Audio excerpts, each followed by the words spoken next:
Hello and welcome to Liberty Law Talk. I'm your host, Richard Reinsch. Liberty Law Talk is featured at the online journal Law and Liberty, which is available at lawliberty.org.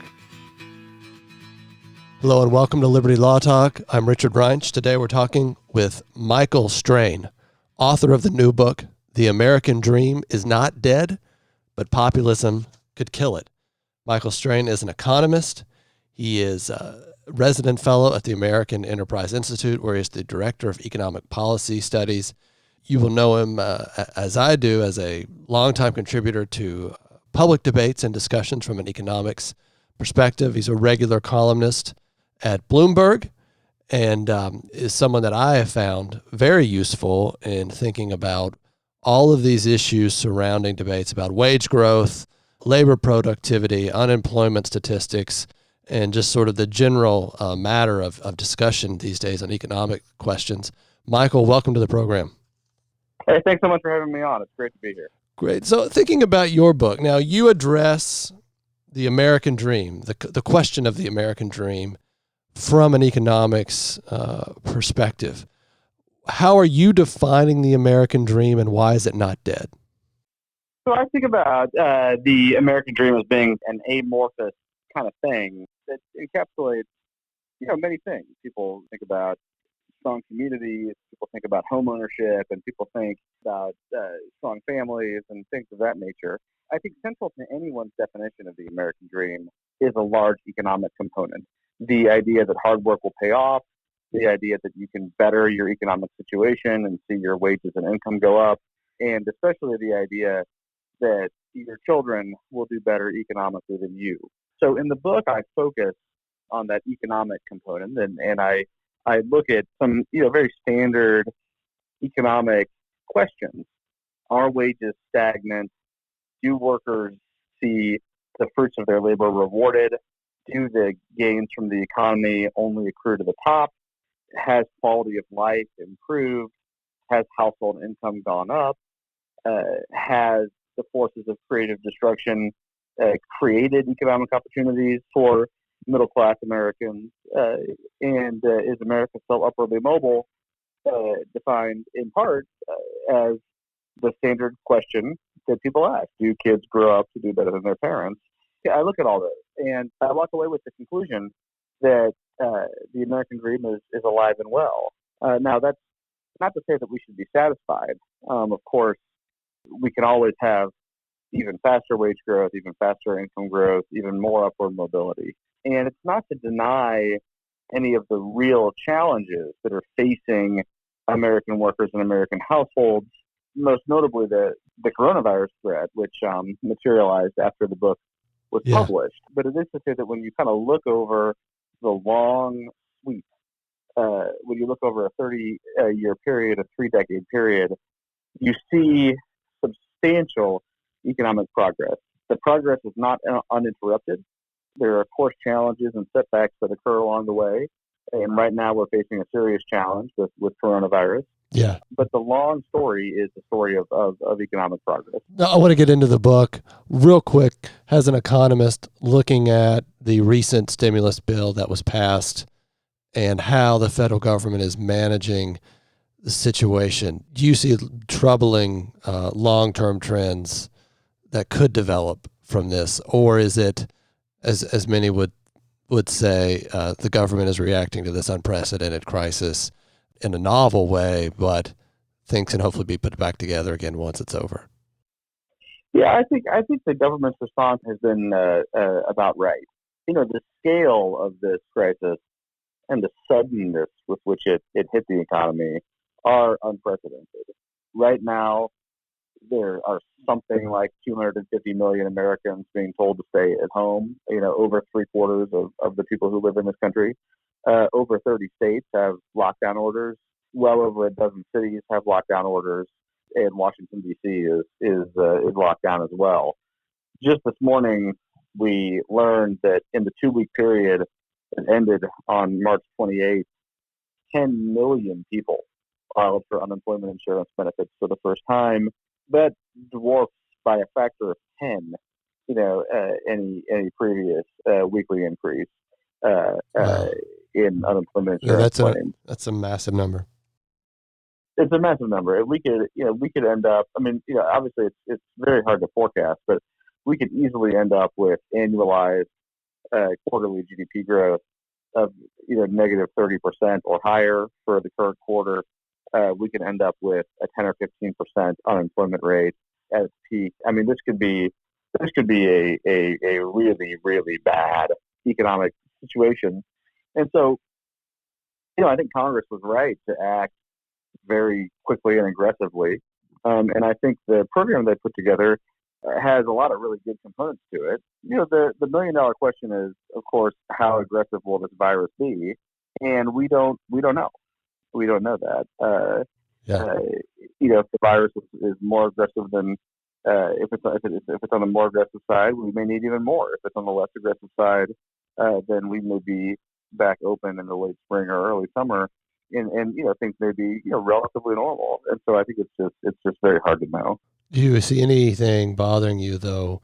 Things that I've read, the extent of Treasury having something like a $500 billion portfolio to loan out money to businesses. And then, of course, it seems what I've read, a new step of, Treasury taking ownership stakes in companies or buying bonds, corporate bonds, commercial paper, things like that to float companies forward. I understand that, but sort of making our economy more centralized and more brittle long term.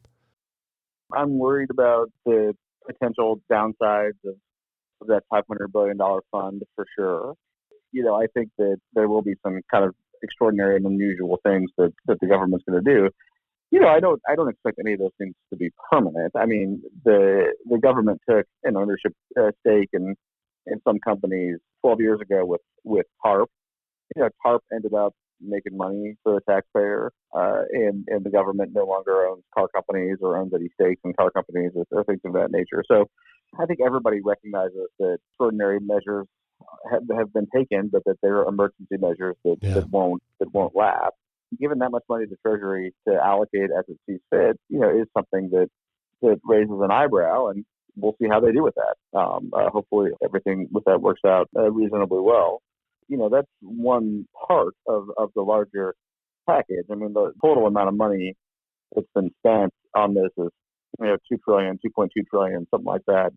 And so that 500 billion is kind of a minority part of the whole package. Yeah. Thinking about your book then, Returning to the American Dream, you have an opening passage that I wanted to read, and then I'll ask you a question and get your comment. You say the American dream is not dead. It is surprising that such a sentence would be so controversial, but it is. If you're looking for bipartisan consensus, start here. Leading politicians and presidential candidates from both parties have voiced agreement on these points. America is no longer an upwardly mobile society. And then if a couple of lines down, the game is rigged for everyone but those at the top. Why is that sentiment so pervasive? And I'll say 2016, 2017, that's actually how I came across your work. I started to think maybe my own thinking about the free market and the American story, that I had missed a lot of facts to have the political situation turn out the way it had. And so I was willing to question a lot of my prior beliefs, and did a lot of my own research. So what makes that? What has made that possible? And of course, it's not something that's gone away. It's been a part of the Democratic primary contest, and it's sort of become the lingua franca of a lot of particularly younger conservatives as they think about politics.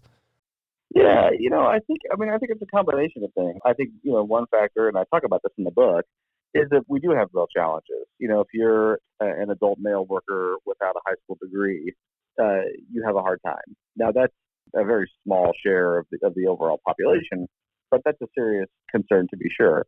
There are some towns that have been left behind by technological automation.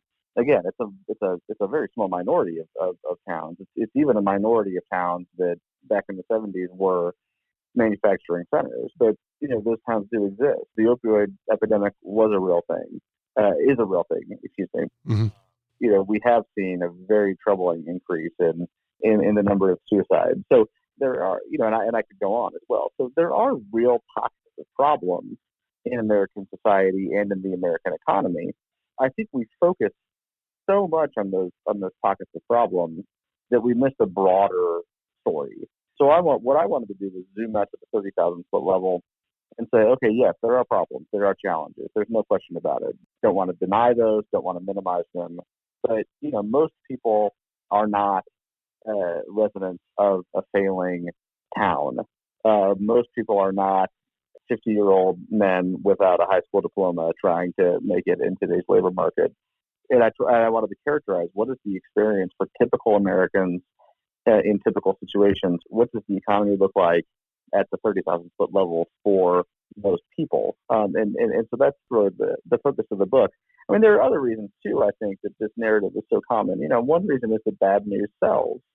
And if you're an aspiring politician trying to get people to vote for you, you need a rallying cry. And often that rallying cry is more successful if it focuses on bad news rather than good news. Another reason I think this narrative is so prevalent is the Great Recession. And the Great Recession was really, really bad. And, millions and millions of workers and households were hit just so hard financially and economically from the recession. And until 3 weeks ago, we were, economically speaking, we had recovered from the Great Recession, but we had not psychologically recovered from it. And I think it still lingered quite a bit in people's minds. So there are a bunch of reasons why I think the narrative was so prevalent. But I also think the narrative is wrong, and that's what I try to demonstrate in the book. You talk about isolated cases and maybe things that aren't so representative. Many, though, point to just generally say, well, wages haven't gone up for people in the 50th percentile, much less people in the 20th percentile, 30th percentile of income. Their wages have been stagnant. That's constant. And I've heard that, I think I've heard that for, going back since I was a college student. I remember, people saying this, reading this. That's not necessarily new, but it's sort of the way we think about the economy now. And this is sort of the support for increasing the minimum wage, or, having the government be more involved in healthcare, things like that. People on, not just on the left, but also traditionally conservative-minded people like Honoré and Cass have argued this should bring us back to an industrial policy, because what's missing are the evaporation of industrial jobs owing to free trade and some to automation, although it's more automation than free trade. But we should bring these things back, and this would help get wages up. This would help get men back into the workforce. This would solidify families, small towns. And these are, I think they would argue, more general things, not just isolated things. How do you respond to that? So I question the premise. So, in the book, I show that if you look over the last 30 years, average wages for production and non-supervisory workers, that is, average wages for workers who are production workers in manufacturing, or construction workers in construction, or workers who aren't managers in the services sector. That's about 80% of all workers. You can think of those as workers, not bosses. Average wages for that group have gone up by a third over the last 3 decades. I show that median wages have gone up. I show that wages at the 20th and 10th percentile have actually gone up faster than the median over the last 3 decades. I show that income, which includes wages but also includes other streams of financial resources, has gone up even more over the past 3 decades. So the first thing I would do is just dispute the premise. I mean, you mentioned that you heard that when you were a college student. The data show that average wages for typical workers did stagnate or decline from, say, the early 1970s to the early 1990s. So if you were hearing this, as a lot of people were when Bill Clinton was running for president, the message was true at that time. And, a lot of people are still kind of stuck there. So it's not to say that there's nothing to this story, but if you go back over 30 years, if you go back from 1990 to 2020, what you actually see is the stagnation story is just not right. It's just not accurate. It was accurate for the 70s and 80s. It's not accurate for 1990 to the present. And that, I think, is something that has just been missing from the debate. Something that I've found, and I'd like to get your comment maybe just broadly on this, because I know you've encountered this in doing research as an economist. and I'm a non-economist, I'm a lawyer by training, but when I read studies of income growth, I am whipsawed by how many different conclusions people come to, or I say how many different, but different stories, we might say, of decline, of stagnation, or of growth. I mean, just help people, how when people see these studies measuring, comparing incomes, what's generally your approach to thinking about that? What are people doing when we see consistently incomes declining? I mean, one of the things you talk about in the book is which deflator do you use? I've noticed Orrin Cass, who's someone who's claiming that wages have stagnated or declined, always uses CPI. But you make a claim, Scott Winship, another person who argues wages have increased, insist on using the PCE deflator, which seems to be a better way to account for how people actually navigate in the marketplace with prices. Could you talk about that some and just the difficulty of measuring income? Yeah, it's very difficult. I mean, the first thing you have to do is define income. So what counts as income? Do you include wages? Yes, I think everybody agrees that you should include wages. What about non-wage benefits like health insurance, things of that nature? Do you include that? Do you make allowances for taxes? Do you subtract tax payments from people's wages to compute their income? Do you add in government transfer payments? Some of those payments take the form of cash. Some of them don't. Do you, for example, include Medicaid benefits in people's wages? If you do, how do you assign a dollar value to Medicaid benefits? So you have to define income. Then you have to define whose income. Are you talking about individual workers? Are you talking about households? If you're talking about households, how do you adjust for the fact that household size has changed so much? A third thing you have to do is account for inflation. As you mentioned, there are different ways of accounting for inflation over time. And another thing you have to do is figure out over what time period you're interested in making the comparison. So I think you're right that a lot of this debate among analysts comes down to this question of how do you account for price changes. That's a difficult question to answer. Mm-hmm. What I'm trying to do in the book is move the debate away from a debate about how you measure price changes and toward a debate about what time period do you care about. Yeah. You want to say wages have been stagnant for decades. Okay, define 4 decades and define it with some precision. You choose 1990. Why did you choose 1990 as the starting point for an income basis? I choose 1990 because I choose it for several reasons, but I choose 1990 because that's 3 decades ago. 3 decades is a long time. In the life of a worker, yeah. Yeah, in the life of a worker. I mean, when politicians and opinion leaders say wages have been stagnant for decades, I think a lot of people hear that message as referring to their own wages. When you go back 50 years, not a lot of people who are working today were working 50 years ago. I think 30 years is, maybe even too far to go back. But certainly I think you don't want to start the comparison further back than 30 years ago. Another reason to start in 1990 is the reason I mentioned earlier, that there was this period of stagnation and decline in the 70s and 80s, and then since the early 90s we've seen an increase. And so you don't want to conflate those two different eras. Mm-hmm. You want to look at, if you want to go back 50 years, fine. I think you got to say wages were stagnant or declining in the 70s and 80s, and then from the 1990s to the present, wages have been increasing. I don't think you want to conflate those two eras because wages behave so differently during both of those eras. Another reason to start in 1990 actually relates to the inflation question.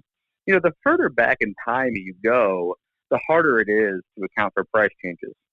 So if you look at, you mentioned the CPI and the PCE, if you look at those two series, and there's a graph in the book that shows this, mm-hmm. If you look at those two different ways of accounting for inflation, they actually agree quite a bit over the last 15 years. They even agree quite a bit over the last 30 years. Whether or not you use the CPI or the PCE, you still find that wages have not stagnated for the past 3 decades. But the further back you go, when you try to make these comparisons starting in 1970 or 1973, the further back you go, the more it matters which price index you use. So, Mm-hmm. that's just another reason not to try to go back too far. Why? I mean, I noticed in his response to you had two responses in the book. One from E.J. Dionne, the well-known progressive columnist in the Washington Post, and also Henry Olsen, also now the Washington Post, but more of a conservative populist writer. Dionne points to your use of 1990 and says you were cherry picking, and that the relevant comparison is the early 1970s. And so I think, why does he want to insist on, I think he says 1973. What's so magical about that year? Well, I think he's just wrong, and you're right. EJ and Henry Olsen offer response pieces that are in the book, and I think that's great, because it gives the reader the opportunity to see some really interesting and thoughtful counter arguments to my argument right there in the book, and then I conclude the book by responding to both Henry and EJ. So I think that's a great part of the book, and the editor, the publisher wanted to put that in the book, and I think it's really terrific. People want to start in 1973 for a bunch of reasons. I mean, that's when wages started to decline. The decline I mentioned that starts in the early 70s and goes through the early 90s. The stagnation and decline, that starts in 73. That's one reason people are concerned about. A lot of people want to kind of link this to the rise in income inequality, and so you see people want to start in 1979. A lot of it, I think, is just people think about the kind of post-war era, the 50s and 60s, as ending, that era kind of ending in the early 70s. So people start the comparison in 73 for that reason as well. We had oil price shocks. I mean, there are a bunch of reasons. And look, these are good reasons. But for exactly the same reason that I think it makes sense for analysts in the 1990s to start their calculations in 1973 rather than in 1950, I think it makes sense for analysts in 2020 to start the calculation in 1990 and not in 1973. I think we just shouldn't be conflating information from these very different eras. On just this point, you argue, and I think this is what people are kind of like reading the book and might think, no, that can't be right. So you say people in the 20th percentile of wage earning, meaning 80% of the people make more money than them, or in the 30th percentile, have over the last 30 years in America, have seen their wages grow. Does that, one question I had for you, yes, but if that involves a lot of transfer payments, is that something we can really hang our hat on? Some of it involves transfer payments, but it's really not all of it. And, I think you're right. I mean, it's counter to the narrative that you hear, and I would encourage people to buy the book and look at the data. Yeah. It's right there. Okay. Well, I guess I've had that question. And I mean, when we think about transfer payments, of course, that's the decision collectively that's been made as to how we're going to allocate resources. And so one has to take that into account in measuring income. But I've just thought, well, okay, incomes have grown, but so much of that is transfer payments. Have they really grown, or by how much? And I've always, and then thinking about how that sort of builds into mores and how people think of their own independence as well. For sure. Just to be clear on that, you can look in the book at the statistics on market income. Yeah. Right. So that doesn't include transfer payments, and you see that's gone up quite a bit for households at the bottom of the income distribution as well. Yeah. So your point is well taken, that we want to look at income that people earn in the market, and we also want to look at income that people receive from whatever source, whether that's from income earned in the market or whether that's from government transfers. And I think it makes sense to know what's going on with both, but both have gone up, and that's not the common narrative for sure. But if I could find the chart in the book, which I'm looking at right now, I'd be able to tell you how much. Well, and you also make the point as well, which people don't realize, how expensive their health care is for their employer. Of course, their employer is getting a tax break for providing it, but that also is a part of your income. And you may not think about it, but it goes up generally every year. It has to be accounted for at some level when you think about compensation. And most people don't think about it in that way. Yeah, that's right. So I found it here. So okay. I'm sorry it took me a minute. But wages, so not income, just wages, at the 10th percentile have increased by 36% over the last 3 decades. At the 20th percentile, they've increased by 34%. and at the 30th percentile, they've increased by 29%. So that's not stagnant. That's significant growth. Mm. Question on labor share of productivity. You also see this. People argue has been stagnant or declining, and sort of the conclusion they draw from that is, well, capital or employers are cheating them or not sharing the rewards with them at some level, and this is unjust and should require intervention by the government. E.J. Dionne makes that argument in his response to you. How do you respond to that? I mean, I think it's a more complicated issue than I think a lot of people make it out to be. If you actually look at what's driving that, it's particular industries, and there's a lot of kind of churn beneath the headline statistic. I mean, I think what matters more is what's the relationship between productivity and pay. If you see productivity at the macroeconomic level go up, does that translate into workers' pay going up? The answer from the most recent and best economic evidence is yes. I mean, there's a good paper written by Larry Summers, or co-authored by Larry Summers, I should say, who Larry was Bill Clinton's Treasury Secretary and the top White House economic advisor to President Obama, and is also an eminent economist. And he concludes in a paper published about a year ago that the relationship between productivity and pay is very strong. After I published the book, a new paper came out by Ed Lazier at Stanford, where he used a different methodology but came to exactly the same conclusion. And of course, basic economic logic suggests that the same thing should be true as well. So, well, markets would have to be non-competitive in significant sectors of the economy for it to be true, I would think. Yeah, I think that's right. And and again, if you just look at the evidence, productivity and wages are very strongly related in a statistical sense in the data. So okay, and how does that relate to this? Right, that suggests that workers do receive the fruits of their labor. That suggests that hard work does pay off. These are key tenets of the American dream, and the evidence shows that they're alive and well. Yeah, let's talk about another thing that comes up a lot is income mobility. You talk about that in the book. Many arguing that there's much greater mobility in sort of the Nordic social welfare democracies. Perhaps America should look more like those countries. That's been a theme. Of course, it's been a theme in the Bernie Sanders campaign. Is there mobility amongst quintiles of income in America? Or is there still mobility, but it's gone down in recent decades? So I spend a good amount of time on that question in the book. And when you just look at the basic question, right, do people grow up and end up having higher income than their parents did? That's the question that people want an answer to when they're thinking about the American dream. Are my kids going to do better than me?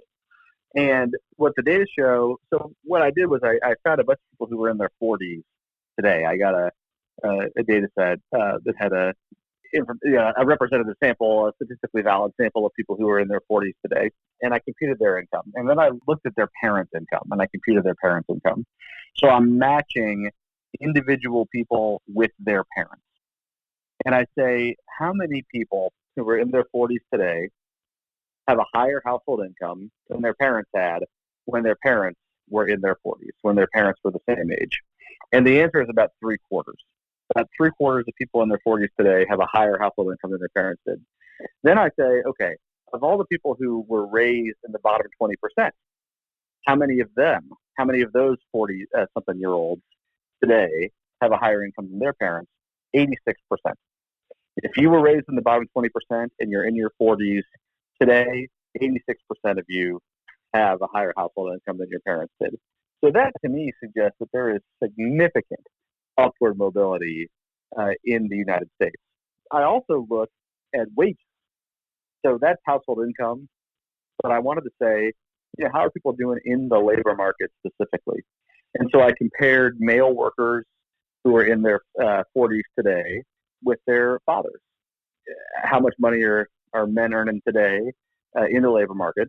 And how does that compare to how much money their fathers earned in the labor market? And there, again, the solid majority of people are earning more. A solid majority of male workers in their 40s are earning more money than their fathers did. So it's just inaccurate to argue that America is not characterized by upward mobility. Again, 86% of people born in the bottom 20% are out earning their parents. I wish that were 100%. So we could have more mobility. We shouldn't be satisfied. We should have public policy that helps even more people that have higher incomes than their parents did at comparable ages.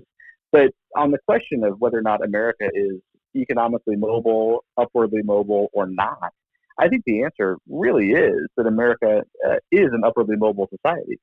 Do you find, I'm just thinking, and maybe you could talk a little bit more about how we get these quintiles of income.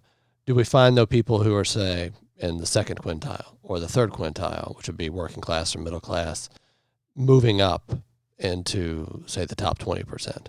And I guess my sense is, most people answer the question, I don't know most, but, I've read a lot.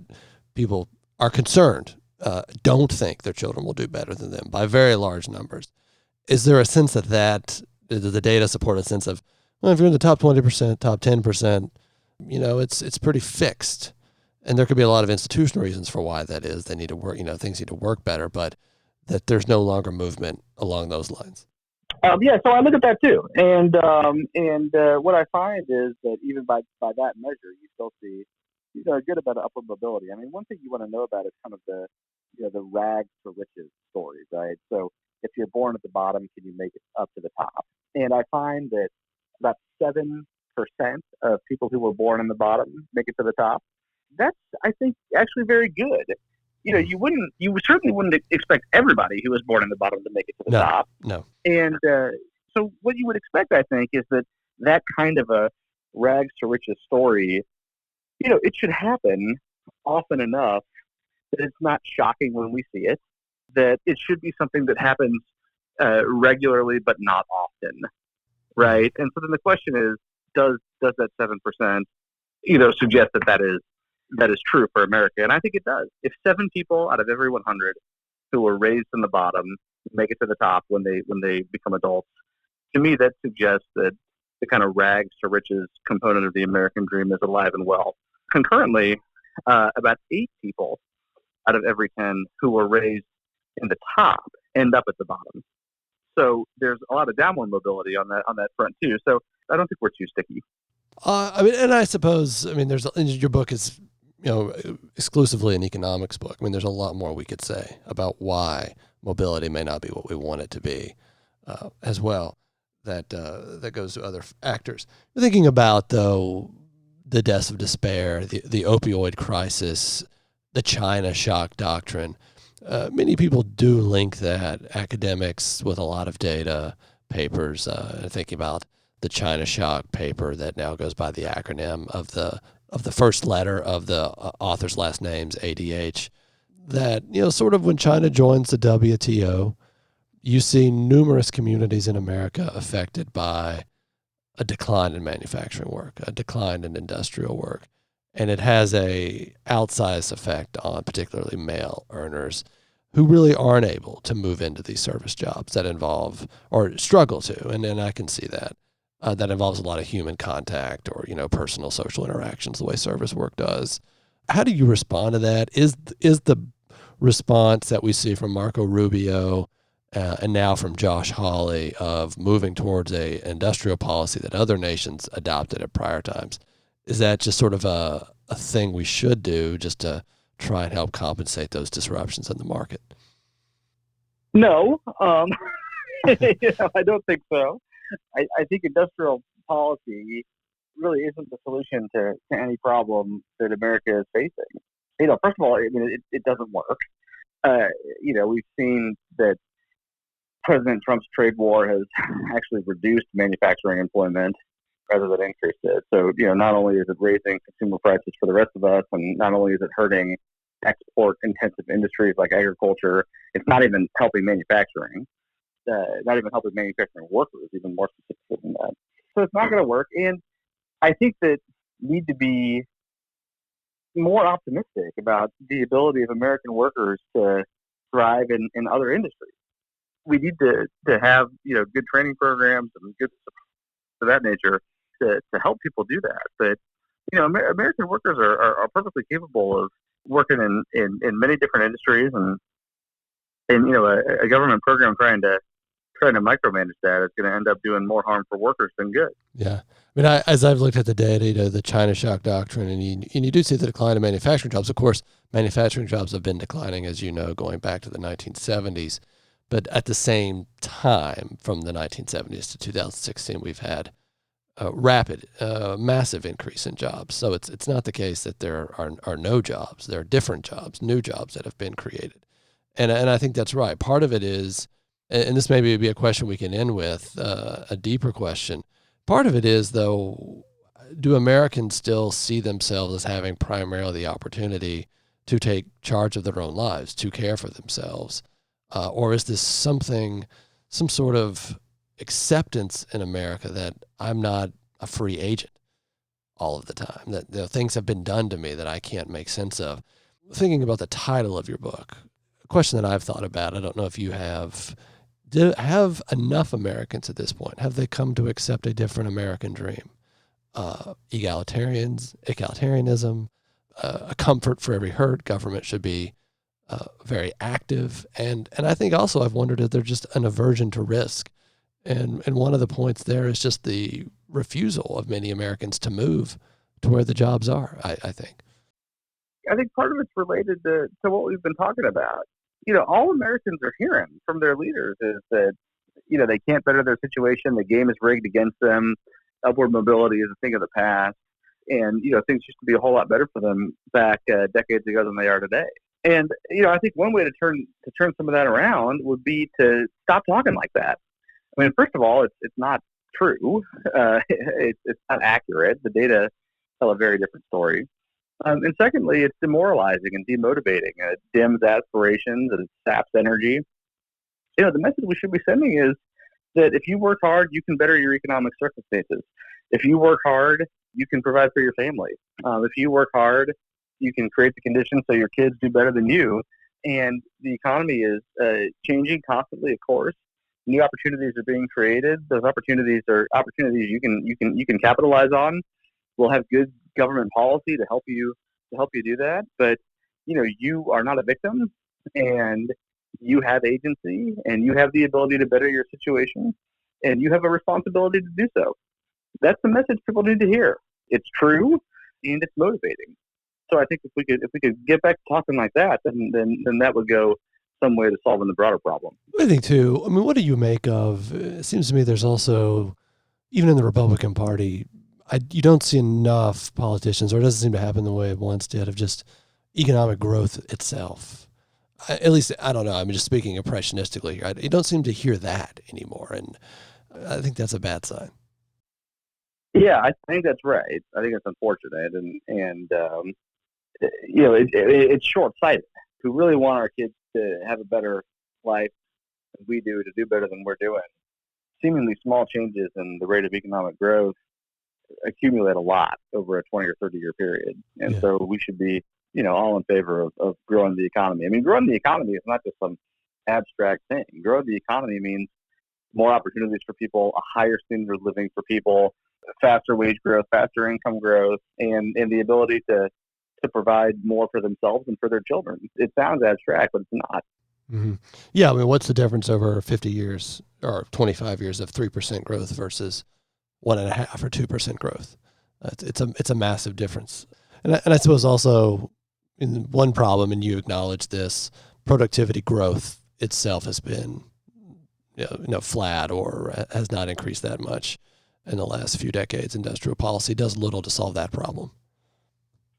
Yeah, no, industrial policy would make that problem worse. Yeah. All the industrial policy talk is just predicated on a false notion. America has benefited from trade with China. American workers have benefited from trade with China. Certainly, it's the case that there's been a upside and a downside to it, and it's hurt some communities, quite badly.